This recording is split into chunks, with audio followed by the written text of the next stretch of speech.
Magandang umaga mga kaibigan. Real-life couple na sina Coco Martin at Julia Montes muling pinakilig ang kanilang mga fans sa ABS-CBN Ball. Yan ang ating pag-uusapan ngayon. Naging usap-usapan noong mga nakaraang linggo ang tungkol sa paparating na ABS-CBN Ball, sapagkat marami ang nag-aabang kung sino sa mga leading ladies ang magiging kasama ng nag-iisang primetime king na si Coco Martin na rarampa sa red carpet ng nasabing ball. Dahil katulad ng ibang love team, naging successful din ang tambalang Mongol, Mokang at Tanggol sa FPJ's Batang Quiapo. Ang kanilang tambalan ay kinakikiligan at inaabangan ng karamihan.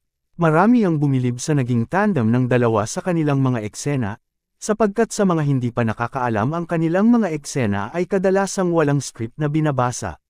Nakadepende lamang ang mga casts at mga kaeksena nito sa magiging outcome o magiging flow ng batuhan ng bawat linyang ibabato.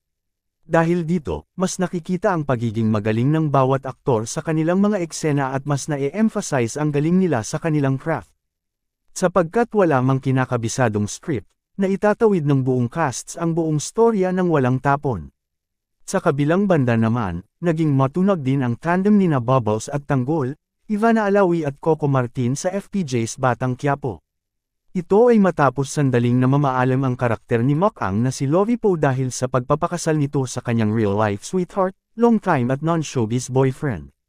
Dahil sa mga matagumpay na tambalan ng mga ito, marami ang nag-aabang ngayon kung kanino sa tatlo kina Lovie Poe, Ivana Alawi at ang real-life girlfriend na si Julia Montes ang magiging kasama ni Coco Martin na rarampa sa red carpet. Ngunit, hindi naman nadismaya ang marami nang makita sa nasabing ball ang real-life couple na sina Coco at Julia, na magkahawak kamay pa.